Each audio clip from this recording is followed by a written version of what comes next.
Je suis le révérend pasteur Mathias Sagnoro, l'Ouest. Je suis intendant délégué du district de Songo, donc pasteur principal en charge de cette entité district de Songo. Un tout nouveau district que l'Église méthodiste unie Côte d'Ivoire a créé, a mis en place et installé le 8 octobre 2017. Au niveau de l'Église méthodiste, l'église dans laquelle donc, je suis pasteur, serviteur de Dieu, je suis aumônier national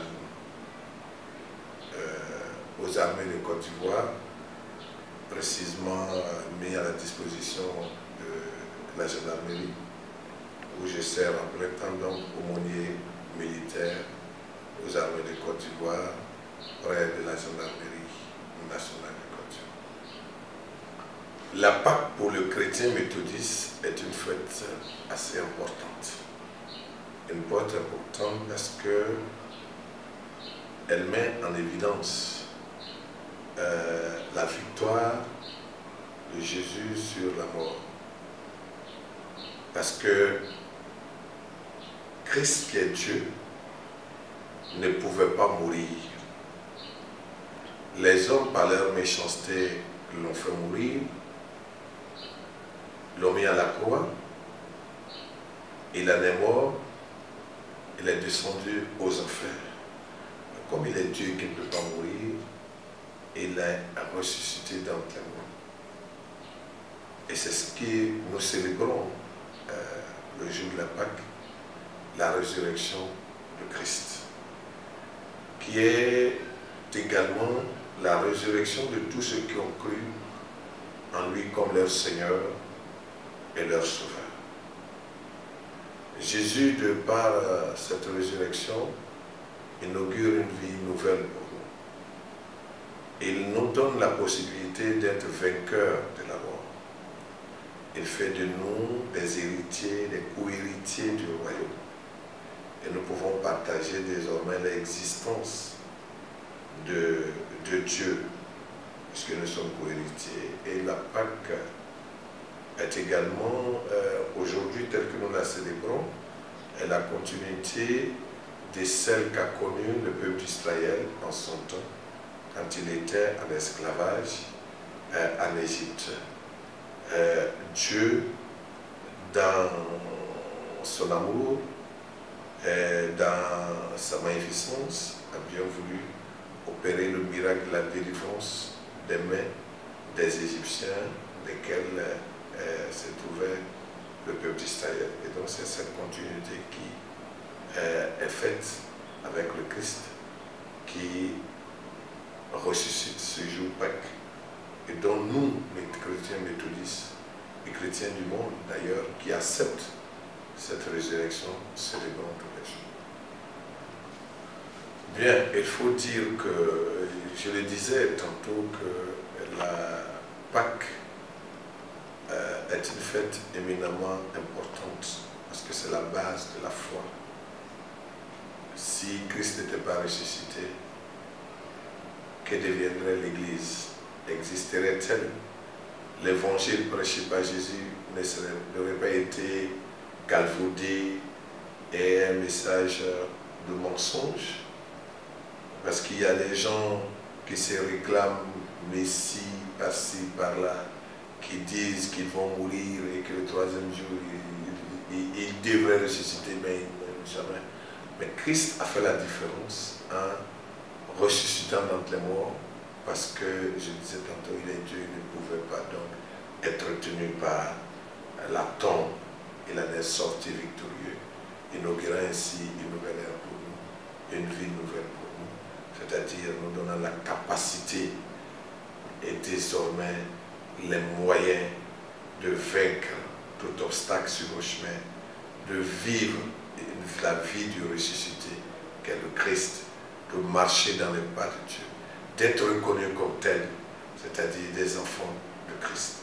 Et donc, par conséquent, le chrétien méthodiste met l'accent sur la semaine sainte. C'est vrai qu'il y a certaines églises qui célèbrent, qui font 40 jours comme les chrétiens catholiques le font, mais principalement la dernière semaine qui nous entraîne vers la Pâque est la semaine primordiale pour nous et que nous appelons Semaine Sainte, où chaque méthodiste est invité à vivre véritablement, si je puis le dire ainsi, chaste, se préserver de tout manquement, se préserver des actes répréhensibles qui peuvent être contraires à la volonté du Seigneur. Donc, la semaine-là, les chrétiens méthodistes l'observent et dans beaucoup de temples, des programmes d'édification sont organisés pour inviter les chrétiens méthodistes à marcher dans l'esprit de la souffrance de Christ et de sa résurrection, en sachant que c'est nos maux qu'il a portés à la croix, c'est nos péchés qu'il a portés, c'est nos iniquités, et que par conséquent nous devons nous en rappeler et vivre sainement. Il y a également le jeudi saint qui est consacré à des cultes dans toutes nos églises méthodistes dans la soirée pour commémorer véritablement ce partage, cette fraternité que Jésus a eue avec les disciples en inaugurant le sacrement de la scène. C'est ce jour-là qu'il a signifié aux disciples ce qui devrait les unir et qu'ils devraient en réalité former un en lui. Donc il a partagé le pain et c'est pour ça que nous appelons la célébration de la Sainte Seine, le sacrement de la Seine. Et vendredi, le dernier vendredi avant le jour de la Pâque, comme je l'ai signifié, parce que la Pâque diffère d'un jour à un autre. Cette année, c'est le dimanche 1er, donc le dernier vendredi, c'est réservé aux jeûnes et prières. Tous les méthodistes, en réalité, devraient jeûner et prier. Être en jeûne, prier sincèrement, participer à la souffrance et à la mort de Jésus-Christ. Pour que dimanche, quand le Christ ressuscite, il ressuscite avec nous. On se rappelle ce jour-là parce que c'était le jour culminant, le jour où Christ a réellement souffert. Et en nous rappelant cela, en vivant cela, nous voyons combien de fois, à cause de nos péchés, à cause de nos manquements, Christ a été meurtri dans sa peau. Un Dieu qui accepte de mourir pour nous alors qu'il n'en a pas besoin. Un Dieu qui accepte de se sacrifier pour nous alors qu'il n'en a pas besoin. Il l'a fait pour nous et il l'a fait par amour. Et donc nous nous rappelons ce jour. Et tout chrétien méthodiste devrait s'en rappeler. Le matin, il y a des cultes dans les temples et l'après-midi, il y a les chemins de croix. Contrairement à ce qu'on croit, on pense que c'est les catholiques seuls qui font le chemin de croix. Non. Les méthodistes font le chemin de croix parce que c'est biblique. Nous le faisons en nous rappelant ce parcours ignominieux qu'il a subi et qu'il a amené à la croix. Nous le célébrons. De sorte que le dimanche, c'est avec faste que les chrétiens méthodistes célèbrent la Pâque. Parce que nous croyons que Jésus est vraiment ressuscité. Et avec nous, avec lui, nous aussi nous sommes ressuscités par la foi en lui. Et je le disais tantôt, pour certaines églises, comme l'église catholique, ils font 40 jours de jeûne. C'est pas faux, hein? C'est pas faux, c'est biblique 40 jours de jeûne. Mais fondamentalement, ce n'est pas une obligation pour nous, chrétiens méthodistes, ce n'est pas une obligation. On peut le faire. Il y a d'ailleurs des églises méthodistes qui font des programmes de 40 jours, comme du jeûne et prière de 40 jours. Mais, comme je l'ai dit, la période indiquée par l'Église, cette semaine, la semaine sainte, le jeudi saint, le vendredi saint et le dimanche. Contrairement à certaines églises évangéliques qui, elles, ne célèbrent pas la Pâque. Ils ont leur théologie, on ne sait pas pourquoi, mais nous croyons que la Pâque est fondamentalement une fête chrétienne. Et il faut que tout chrétien puisse la célébrer. Sinon, notre foi n'aura pas de sens. D'abord, il faut parler des chrétiens du monde entier. Il faut parler des chrétiens. Les chrétiens, la résurrection a un sens assez profond pour nous. C'est vrai qu'on lui dit Christ est ressuscité, mais est-ce que les gens comprennent réellement ce que c'est que juste la résurrection dans la mort de Christ, dans les morts de Jésus? Est-ce que les gens comprennent? Voilà, nous étions dans les ténèbres. Nous étions esclaves du péché. Nous étions comme emprisonnés par Satan. Nous étions sous l'emprise même du mal. C'est-à-dire que loin de Dieu, éloigné de Dieu. Et c'est pourquoi Paul dit dans Éphésiens chapitre 4, verset 17 à 32, nous vivions selon la vanité de nos pensées. Tout était cher à nous. Nous ne comprenions pas Dieu. Nous étions comme des gens qui étaient sans Dieu. Mais il y a quelqu'un qui n'a pas voulu que nous demeurions éternellement dans cet état. Nous étions perdus dans la perdition totale. Nous étions tous candidats à l'enfer, comme on pouvait le dire, par pure grâce. C'est ce que Paul dit. Nous n'avons aucun mérite, mais par pure grâce. Quelqu'un vient mourir pour nous. Quelqu'un vient prendre notre place, alors que c'est nous qui devrions mourir sur la croix. Le Christ, Dieu, a été placé au rang des brigands. À cause de qui? À cause de nous. Il a accepté de souffrir. Il a été injurié, maltraité, meurtri. La croix en son temps chez les Juifs, c'est le lieu des grands malfaiteurs. C'est eux qui étaient mis à la croix. Jésus a été mis au rang de ces gens-là. À cause de qui? À cause de nous. Il a simplement, il a accepté de subir cela pour que nous soyons sauvés. Il a accepté de subir cela pour que nous passions des ténèbres à la lumière. Et il allait enfuir nos péchés dans la tombe pour ressusciter avec nous, pour permettre que nous soyons une nouvelle créature, une créature sainte, une créature lavée, purifiée, sanctifiée par son sang qui a été versé sur la croix. Il a rendu la croix bois infâme, en bois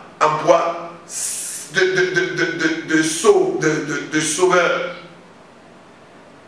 Jésus a fait tout cela pour nous. Mais s'il l'a fait, il l'a fait par amour pour nous. Il l'a fait par amour pour nous.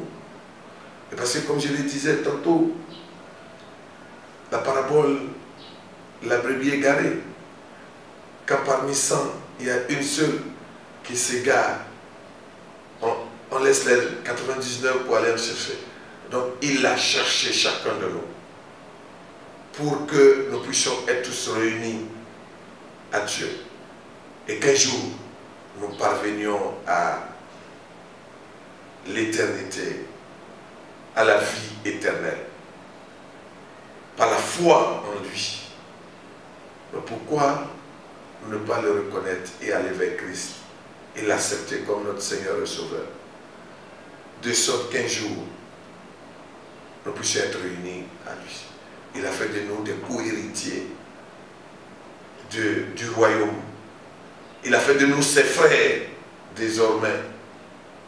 Et il voudrait que là où il est allé nous préparer une place, nous puissions occuper cette place. C'est pourquoi pour les chrétiens de ce monde-là, il est temps et il est important que nous comprenions tout ce que Jésus a fait pour nous et que nous l'acceptions comme tel, notre Seigneur et notre Sauveur.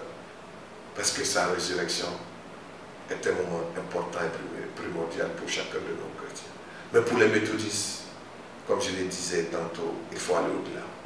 Comprendre que Jésus est celui-là qui sauve, le seul qui sauve, et qu'il n'est pas, à promener des regards inquiets par-ci, à chercher des sauveurs par-là, à chercher des sauveurs par-ci. Le seul sauveur que les méthodistes ont à regarder, c'est ce Christ-là qui a vaincu la mort de par sa résurrection et qui nous donne la possibilité de vaincre cette mort, de vaincre désormais nos faiblesses, de vaincre désormais le mal, d'être victorieux sur tout ce qui peut être obstacle dans nos vies, les épreuves et les difficultés. Si nous croyons en sa résurrection, Christ inaugurera certainement une vie pleine de vie et de sens pour nous. Et c'est pourquoi je voudrais inviter tous les méthodistes, où qu'ils soient, à célébrer cette Pâque, à participer à la vie de Christ, participer à la mort de Christ et à la vie qu'il inaugure de par sa résurrection. C'est cela que je voudrais dire aux chrétiens du monde et aux méthodistes de ce monde de tout entier en particulier. Le dernier mot, c'est ce que je l'ai dit, c'est en prolongement à ce que je viens de dire. Ça ne sert à rien. Le fétiche ne peut mener nulle part. Le fétiche ne peut pas sauver. Le maraboutage ne peut pas sauver. Les sectes pernicieuses sont des chemins de perdition. Le seul chemin, c'est Christ. C'est pourquoi il faut quitter ces chemins pour venir à Christ, pour entrer dans la vie de Christ, marcher à la suite de Christ. Aujourd'hui, le diable nous miroite le bonheur. Nos églises sont devenues des lieux où on prêche maintenant le mensonge parce qu'on veut s'enrichir. On galvaude l'évangile. On dit des insanités. C'est-à-dire on édulcore l'évangile. Tout ça pourquoi? Tout ça pour de l'argent. Quelqu'un disait à cause du ventre. C'est l'évangile du ventre maintenant, plutôt que de prêcher l'évangile de Christ, l'évangile de la résurrection. Je suis la résurrection, je suis la vie. Plutôt que de prêcher donc le Christ, on prêche, on se prêche soi-même. Il y en a même qui vont, plutôt que d'envoyer les enfants vers les chrétiens, vers le Christ, on les envoie vers le pasteur. Et c'est le pasteur, ou alors les hommes de Dieu, d'après puissamment, ouais, c'est vers eux qu'on envoie les chrétiens. Parce que, non, il faut qu'on arrête cela. Il faut qu'on arrête cela. Le Christ n'a pas besoin de ça. Le Christ n'a pas besoin de ce genre de serviteurs. Regardons la vie des apôtres. Regardons, ils ont tout abandonné, mais Christ ne les a pas abandonnés. Et ils ont prêché l'évangile. Prêchons l'évangile, nous sommes des serviteurs de Dieu, des pasteurs, des prêtres. Prêchons l'évangile, la parole de Dieu. À moi appartient l'or et l'argent. Qu'est-ce qu'on a à perdre le peuple de Dieu parce qu'on fait la politique du ventre? Non, que tous ceux qui sont hors du Christ, moi à mon avis, il ne doit pas exister le paganisme. Que nul ne dise que moi je suis je suis païen. Parce que tu as été conçu par Christ. C'est ton refus d'accepter Jésus qui fait de toi un païen. Qui fait de toi un paganiste. Non. Tu as été créé. Tu as été conçu par quelqu'un. C'est celui-là qu'on appelle Dieu et qui est venu à un moment donné dans le monde par son Fils. Cherchons-le de tous nos cœurs et allons avec le Christ. Lui qui a vaincu la mort et nous vaincrons la mort. La peur fait que les uns et les autres prennent des regards inquiets, font du maraboutage, font du fétichisme, font ce qu'ils ont à faire, ou alors parce que la course à la richesse, au pouvoir, etc., nous amène à aller chercher des pouvoirs par-ci, par-là, qui nous perdent. Ça, c'est le chemin de la perdition. C'est le chemin de l'enfer. Christ nous entraîne vers la vie éternelle. Et c'est pourquoi cette vie, il a inauguré au travers de sa vie, et de sa mort et de sa résurrection. Nous mourrons avec le Christ. Nous ressuscitons avec lui.